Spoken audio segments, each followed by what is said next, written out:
はい、ハーサンチャンネルです。お疲れ様です。今日ね、アルファロメオトナーレですね。僕の好きな車ですね、トナーレ。最新のアルファの中では一番好きかな。つい先日、アルファロメオトナーレは、マイナーチェンジですかね。フェイスリフト、変わりましたけども、結構ね、かっこいいですね、やっぱりね。いい感じ。グリルが変わってね、迫力が増したっていうか高級感もちょっと増してメッシュじゃなくて159みたいな感じだから、なんか3連のライトとかグリルとかなんか159を彷彿とさせるっていうかね、159がずっと生き残ってモデルチェンジを重ねて SUV 出したらトナーレになるんじゃないかなみたいななんかそんな感じがしましたね。かっこよかったですよ。アルファロメオデルとかでも来てましたけどね、新型なかなかかっこいい。ちょっと画像出しておきますけど。というわけでね、このアルファロメオトナーレのこの資料はね、アルファロメオデイの前に作ってもらってやって、実写を見てみたいなと思いながらね、作ってて、で、実際にアルファロメオデイで実写見れたんでね、ちょうどいいタイミングかなっていうことで、この資料を作ってもらいました。まだ私見てないんですよね。どんな資料を作ってるかね、ちょっと不安っていうかね、この総合分析レポートですね。業界アナリスト、自動車エンジニア、CEO とこの3つの視点から解剖する。最も葛藤を抱えたアルファっていう感じでね、作ってますね。2025年5月。対象モデルが2022年から2026年、最新そのモデルチェンジした後のやつも入ってるのかな。生産累計10万台っていうことで、この総合分析レポートを見てみたいなと。こっからね、なんかいろいろなことが分かるんじゃないかなっていうね、思いも込めて作ってます。さてじゃあ見てみますかね。私も初めて見るんで、どんな資料ができてるか。本レポートの結論断定するって何？断定って怖いね。トナーレはアルファロメオが生き残るために作った SUV であると。ああ、なるほどね。同時に最も現実的で最も葛藤を抱えたアルファでもあると。魂を守るための現実界、それがトナーレの本質的定義であると。なるほど。技術評価成功よりブランド評価賛否あり、経営的必然性必要不可欠と。なるほどね。技術的にはなんかすごい大成功してる。大成功でもないのか。何この成功よりって。成功なら成功って書いてくれよって感じなんだけど。これあれですね。AI のクロードを使ってますね、今回はね、全部クロードで作りました。なんかジェミニとはちょっとやっぱりジェミニよりもね、ジェミニとかチャット GPT よりも全然資料の質はね、いいですね、これ HTML で書き出してるんですけど、全然いいんだけど、中身がちょっとなんか不安でしょうがないっていう感じだけど、次のページ。なぜトナーレは生まれたかと。40の圧力、セダン市場の縮小、ジュリア単体では生き残れない構造が鮮明にと。なるほどね。本当に1車種、トナーレで2車種っていう感じだもんね。4C があったか。でも 4C もでも売ってもそんなに稼げないんじゃないかな。コストがめちゃめちゃかかってそうな割には値段がお安かったっていうね。買えた人は本当にラッキーだったなと思うんだけどね。すごいいい車ですよ。背景にが欧州 CO2 規制と。ガソリン単独モデルでは、規制対応が不可能にと。背景3、SUV 需要の爆発的拡大、プレミアム SUV セグメントへの不参戦は周囲にしたと。もうやっぱりSUV 花盛りっていう感じだもんね、今ね。SUV なければ車メーカーじゃないぐらいの感じだもんね。背景4、電動化圧力、ステランティス統合により EV 移行が規定路線になると。なるほどね。もう EV 移行するよ。これらの4つの背景としてトナーレが生まれたと。スポーツセダンだけでは生き残れないという現実に直面したアルファロメオにとってトナーレは戦略的必然だったと。名称はイタリアのトナーレ峠に由来。ステレビオと同じくイタリアの峠道、ドライビングプレジャーを象徴すると。なるほどね。ドライビングプレジャーですよ。本当にね、所有したいなって感じがするね。もう159私持ってますけど、159だとはちょっともうなんか車を降りる感じかなっていう気もするんですけど、もしね159の次の車を探すとしたらトナーレかなって僕は思ってますね。SUV かよみたいな。でも SUV かっこいいじゃんみたいな。開発年表は2019年、コンセプト発表 FCA 時代に開発始動と。延期決定。 CEO アラン・パートが品質に満足できないとして発売延期。業界内で話題となると。欧州市販開始。 PHEV モデルから投入。日本発売 MHEV から8月 PHEV94 追加524万円からと。累計10万台達成。おーすごいね。ポミリアーノ工場ナポリ近郊で生産マイルストーンと。日本新型発売フロントデザイン刷新599万円からと。なるほどね。ポミリアーノ工場ってなんかいろいろ問題起こしてなかったっけ。なんか労働総理みたいな。でもイタリア産だっていうのは貴重だよね。今発売してるジュニアはどこだっけ。どっかイタリアじゃないんだもんね。だからジュニアっていう名前なんでしょう。貴重ですね。イタリアで作られた車。次のページ。数値で読むとなれ。PHEV 総出力280馬力日本仕様。EV の航続距離が72キロ WLTC と。0-100が 6.2 秒 PHEV94 か。累計生産台数が10万台と。2025年4月と。ボディ寸法が4530の1835の1600の2635。こう書いてありますね。サイズ的にはデカすぎず小さすぎずってなんかベストな感じがするけどね。159から15ミリぐらい大きいのか、横幅が。全長は短いね。確か159 4560だった気がする。プラットフォームはこれか。スモールワイド LWB ってなんかスモールでワイド小さくてワイドって感じなのかな。なんかもう下の方切れちゃってるけど、日本仕様のパワートレーン、これあれかな、見えますかね皆さん。ハイブリッド PHEV は 1.5 リッター 48V 175馬力で7速 DCT FWD。プラグインハブリッドが 1.3 リッター電動モーター280馬力 AWD と。バッテリー容量 15.5 キロで、電動モーター出力がちょっとこれ見えないから移動できない。すごいこんなにぎっちり書くことはないんだ。もう下に行き過ぎちゃって、あれだ欠けちゃってるよもう。あとDNA ドライブモード、ダイナミあれはついてるね。スポーツ走行とか事情とか、なんかエコノミーみたいなやつね。なるほどですね。だからサイズ的にもパワー的にも程よいっていう感じですね。標準でベロッチェがフル LED マトリックスヘッドライトがね、フル LED。ホイール20インチでか。サスペンション電子制御と。オーディオハーマー。これはなんかジュリアからですかね。インフォメーションが 12.3 インチデジタルクラスター。カメラ360度周囲。これが便利なんだよね、このカメラね。360度全周囲って。接続はワイヤレスカープレイと使えると。Android Auto。安全性 ACC レーンキープ衝突軽減と。なるほどですね。次のページ。アナリストとエンジニア CEO3 視点分析。業界のアナリスト的には市場戦略の視点、 BMW X1 をアウディ Q3 メルセデス GLA と競合するプレミアムコンパクト SUV セグメントに参入。デザインと希少性で差別化を図るが、価格競争力、内装品質で苦戦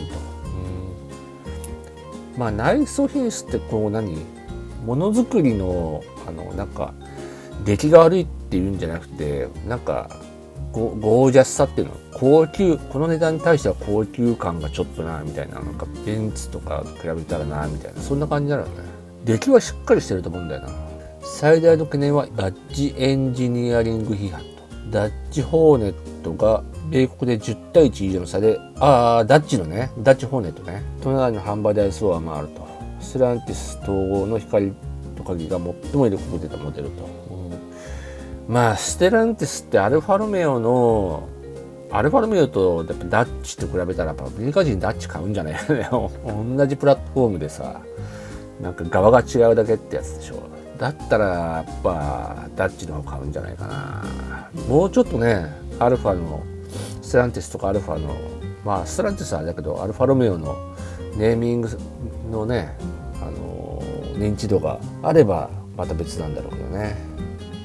日本市場はセンスの車として機能と。欧州は好調だが北米中国は苦戦傾向と。まあ、中国もアルファロメオそんなになんかあんまり興味なさそうな感じするもんね。技術視点、電制度ダンパー、クイックステア、DNA セレクターの組み合わせは、SUV として良好。ステアリング応答は同セグメントトップレベルと。技術としてはすごいんだこれ。確かにステアリングはね、めちゃめちゃ良かったですね。試乗したけどめちゃめちゃ良かったっす。つまんない車じゃない。 PHEV システムの本質は欧州 CO2 規制対策と。まあここが本質だよと。 1.3 リッタープラスリア電動モーターの Q4AWD 構成は技術的に興味深いが、約 1875kg の車重は加速のもたつきとして体感される。重いね、1875ね。まあどうしてもやっぱ電池積むからね、重くなっちゃうんだよね。FF ベースの限界はジョリーやステルビオと比較するとは明白。 SUV として良いはアルファとして満足とはイコールじゃないよと。なるほど。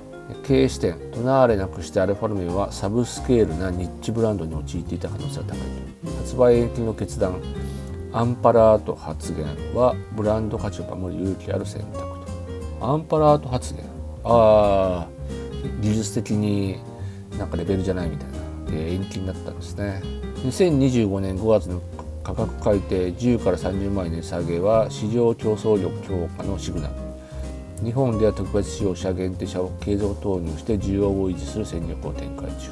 2025年アメリカズカップルヌラロッサスポンサー就任でブランド再定量加速。次世代モデル群は SUV 中心電動化強化が規定路線と。なるほどですね。このアメリカズカップのヨットだね。なんかヨットとアルファロメオなんだろう、なんかあるのかな。まあブランドを認知させるっていう意味だけかな。あんまり関係がなさそうな気がするけど。次のページ。世界はトナーレをどう見るか。メディア評価ね。市場別評価、欧州好調、北米苦戦、日本好評、中国存在感なしと。苦戦も好評も何もないっていう存在感自体ない。 CEO スコアカード、デザインは5枚。5つ星ですね。まあデザインは本当にデザインができる車だしね。技術走行性能このうち4と。ちょっと重いねと。で FF ベースだしねというところですかね。僕ね個人的にはね、なんか DCT ってあんまりなんか意味ねえなって気がするんだよな。普通のオートマでいいじゃんみたいな。オートマも今すごいさ技術発展してるから、なんか CVT でもいいかな。CVT まあ CVT だと売れないだろうな。でも高級車でも CVT 使ってるしね、だいぶ技術力上がってんじゃないかなとは思うけど、アルファらしさ3つあんまりないねと。信頼性品質3つと、まあまあっていうことですね。主要メディア評価、最も現代的なアルファ、電動化と伝統の融合という難題に誠実に向き合っていると。期待して乗った意外にも好印象。パワートレーンの矛盾を抱えながらこれほど楽しい小型クロスオーバーはそうないと。なるほど。アルファロメオのブランド基準を満たしていない。走りは物足りないと。辛口コンシューマーリポーツっていうなんか聞いたことあるようなメディアでしたこれね。デザインは圧倒的。ドイツ車に飽きた人に刺さる。ジュニアよりアルファらしいと。まあ確かにね、ジュニアはもう本当今の車っていう、今の車ともうデザインのなんかデザイナーの感性をビンビン取り入れたっていうか、イタリアンデザインだなって。なんかこの前フェラーリのなんかで EV なんかニュースになってたけど超クソダサいよねあれ。なんかホンダか本当にホンダか日産の車みたいな、なんかさあとなんかアメ車っぽいような雰囲気もするけど、なんかセンスのかけらもねえなって思ったんだから、実写は違うんだろうか。写真で見ると本当になんかこれフェラーリ名乗るのかって思いましたけどね。フェラーリのねセカンドラインみたいな、なんかそういうブランド作って売ればよかったよねって思うんだけど、あれをフェラーリにしちゃうっていうのはすげえなと思ったけど、まあそれアルファはねそんなことはなく、なんかジュニアはすげえいい車だなと。まあ EV じゃないけど、EV もあるのか。EV 化を目的に作った車らしいけど、まあかっこよかった。かっこいいっすね。グリーンカージャーナル氏が2020年のグリーン SUV オブザイヤーに選出。 PHEV の環境性能が評価されたと。なるほどね。次のページ。強みと弱み、プロス&コンス。評価できる点、イタリアンデザインの完成度、スクッテッド3ガンバトリ XLED、 SUV として十分なハンドリング、軽快感はもう言うことなしですね。ただPHEV は重いっていう。 PHEV の Q4AWD システム全天候対応と DNAD なんか2回つなげるんだよな。DNA ドライブモード、電子セルダンパー、日本でのサイズ感、希少性、人と被らない、ワイヤレスカープレイ、アンドロイドオート標準。もうこれはさっきやってたよね。問題点、FF ベースの走行限界、ジュリア・ステルビオ比と。まあ本当ジュリア・ステルビオに比べたらね、FF ベースってなっても FF だからって別になんか街乗り、本当にスポーツ走行するんだったら別だけど、普段乗りする分にはなんか全然なんかそれは関係ないっていう気がするけどね。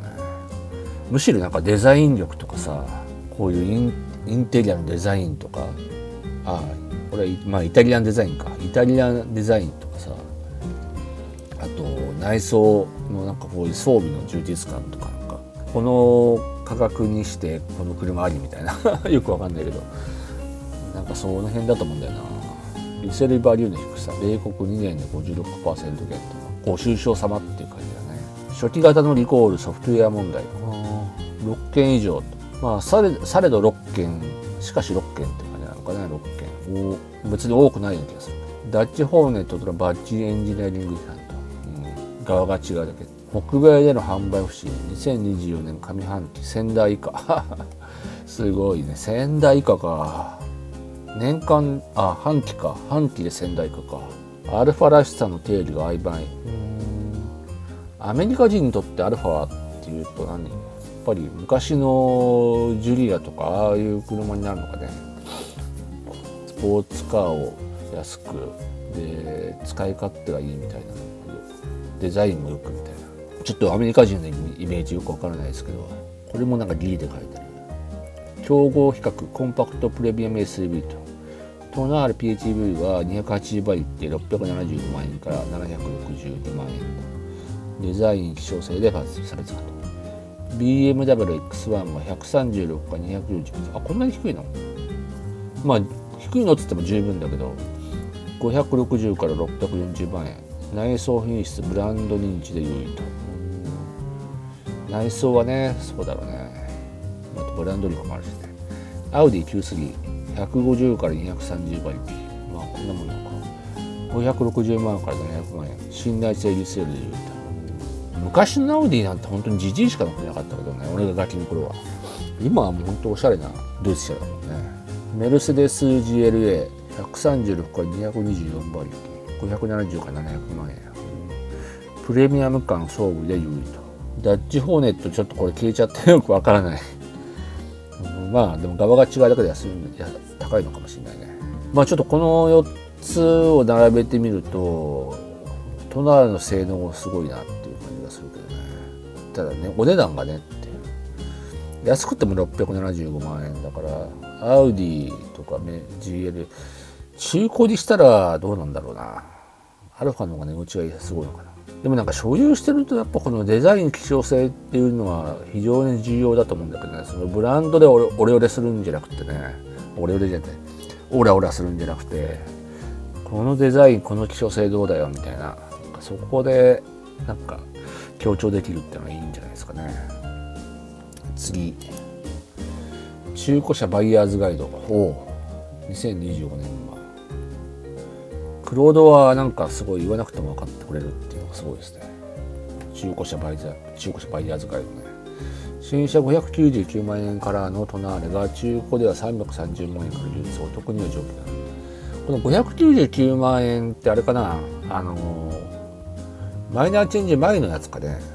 599万円からって前のモデルチェンジ前のやつ値段だろうね。今630とか40万からなんじゃないですかね。下落率が書いてあるね。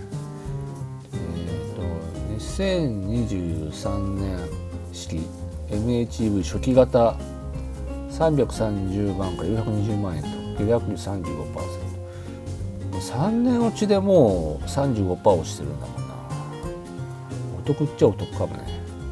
ベローチが420から490万、これも 30% 落ち。PHEV94 ベローチが490から560万円、25% 落ち。2024年の MHEV ベローチ後期が450から530万。デモカーが450から520万と。あれだね、想定とか想像しているよりはなんか下落率そんなにないような気がするな。3年でもう200万円台になってんのかなっていう気がして。あ、でも2025年5月ってなんで2025年なのか1年も前の中古車マップですね。最新じゃないっていう。今200万円台なんじゃないかね。リセールの低さは全グレード共通。米国では2年の 56% 減の事例も。乗り換え前提ではなく長く乗る前提で購入が鉄則と。まあアルファはよく壊れるっていうなんかイメージ皆さん持たれてると思うんだけど、もう2023年ぐらいだともう本当に信頼性はもうドイツ車と遜色ないんじゃないかなと僕は思いますけどね。ドイツ車も結構壊れてるからね聞くところによるとそんなに信頼性ないねって思うんだけど、なんかアルファでなんかそこまでひどい故障はねえよなってなんかね、そう思ったりもしたんで、意外となんか信頼性はもしかしたらドイツ車よりも上なんじゃねみたいなそんなことも思ったりもしますけど、どうなんでしょうか。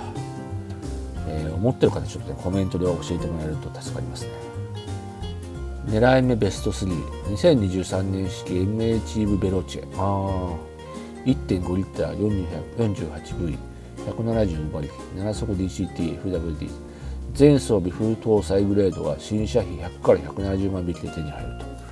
MHEV や PHEV よりも約200キロも軽く軽快維持費も安いと。随分軽いね。でパワーも175馬力あれば十分じゃない。しかも 1.5 リッターだから確かに維持費安いね。コスパ最高、流通量最多、初期ソフトウェア要確認と。この辺がなんかソフトウェアがアップデートされてればいいのかな。これはもうお買い得ですよと。ベスト3の中で一番上に上がってるね。一番だね。デモカー試乗車上がり2024か2025年式。走行に、2000キロから5000キロ正規ディーラー出品。正規ディーラー試乗車が新車保証付きで流通。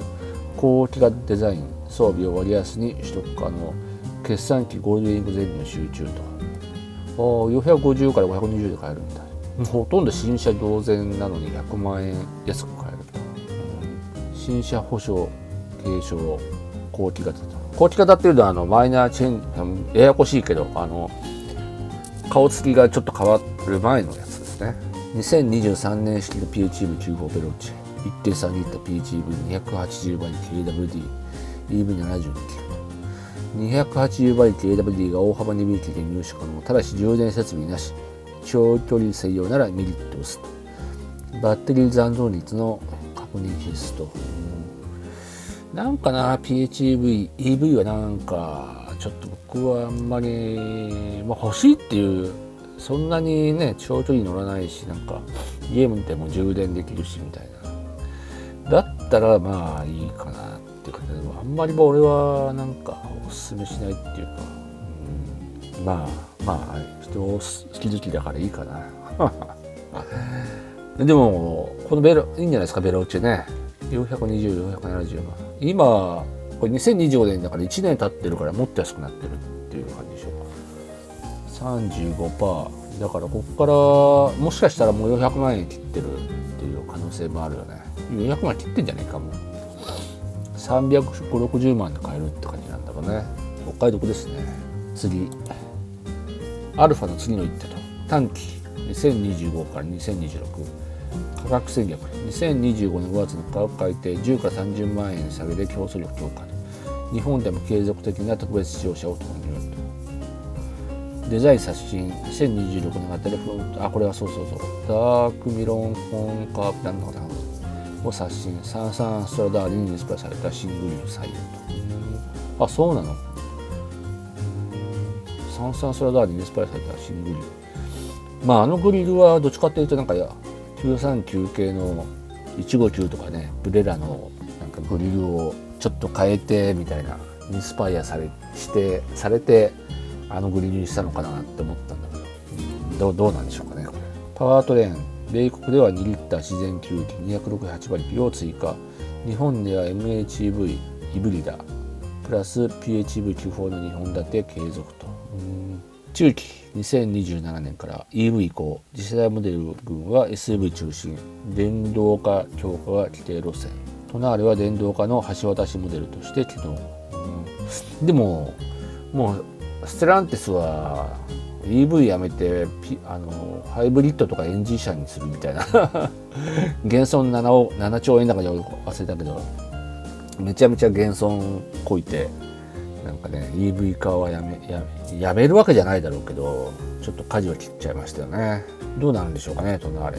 今回のも、EV とあれかハイブリッド2本立てだっけ、どうなんでしょうかね。まだなんか決めかねてるのかな。どっちに転んでもいいみたいな戦略を取らざるを得ないんだろうけどね、会社としては。若年層獲得。コンパクト SUV は新規ブランドファン獲得のゲートウェイ。ジュニア電動 SUV との住み分けが課題。確かにね。トナールはねコンパクトじゃないですよコンパクトじゃない。ジュニアはコンパクトって言ってもいいかもしれないけど SUV はコンパクトじゃない。だからそれなりにね迫力あるし、大きさガタイがでかいからなんか押し感も強いね。押しが強い感じがする。すごくだから貧相な感じしないし、多少やっぱSUV ってでかくないとなみたいな若い子たち十分俺は訴求できるんじゃないかなと思う。新車で新車の残価差って残クレもあるしねあと銀行ローンとかもあるしっていうか銀行ローンとかで買ってもいいだろうし、このアルファロメオのディーラー行くといろんなローンもあるしね、頭金をね200-300万貯めて買うみたいな、なんかいいんじゃないでしょうか。ただ値打ちが激しいからね、中古の。だから今の子たちみたいになんかそのマネタイズにこう敏感な世代っていうの、投資とかさ老後の貯蓄とかさ、なんかその辺に敏感な子たちにはちょっと訴求できないかもね。でも長く乗るんなら別にいいんじゃないの。車をなんかね転売して儲けるようなそういう子たちじゃなかったら別になんかいけるような気がするけど、買ってもいいような気がしますけどね。ブランド最低限の文脈とは2025年アメリカズカップルナロッサオフィシャルスポンサー就任と。イタリアの名門整理そうだね。そうかイタリアのヨットのチームとのパートナーシップだけか。なるほどね。アルファロメオがスポーティネスエレガンスというブランド DNA を新しい文脈で再定義しようとしていることを示した。モータースポーツ由来のイメージを制御という洗練の世界に拡張する戦略と。残された課題か。北米ね、どうするんでしょうかね。北米バカバカ車を買うようななんか国民性のアメリカ人に売りつけないとね、なかなか儲けがね増えないっていう。リセール問題。全仕様で硬い。ブランド認知向上は根本で聞かれず。 BM とかベンツとかも値落ち激しいからねアウディとかもガンガン値落ちするから、やっぱね日本車がねやっぱ強いんだよね。中古車市場のマーケット作る力もあるし、国産相手に中古車でも勝負ってやっぱちょっとね厳しいかなって気がする。逆にこなれた中古車価格で車を買ってもらって、で認知度を高めるみたいな戦略俺は CEO じゃないからよくわからないけど、日本車と同じ土俵で戦ってもまあ日本車だけじゃなくて、まあ同志社もそうだけど、なかなかこうマーケットを広げるってのもいいんじゃないかなって。まあアメ車だってね、あの低たらくでしょなんかね、まあどうなんでしょうか。ステランティス、アルファロメオね、心配ですけど。ネクスト、一言で定義する。おお、一言大好きだね、クロード AI は。